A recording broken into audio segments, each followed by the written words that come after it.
In today's video, I'll be showing you how to delete a secure folder on your Samsung Galaxy A24.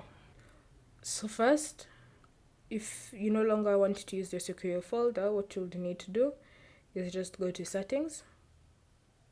Under settings, scroll down until you find security and privacy. Next, select secure folder. And then under secure folder, go to more settings, and then here you should see the option uninstall. So to delete your secure folder, you just tap on uninstall, and then you'll also be asked if you want to move files out of secure folder. So if you want to move them, just leave it ticked. If you don't, you can just untick it, which means that when you uninstall your secure folder, your files will also be deleted. So it's up to you to decide, and then tap on uninstall.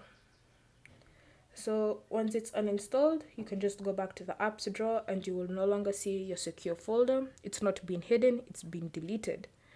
Thank you for watching. If you have any questions or comments, leave them down below and we'll get back to you.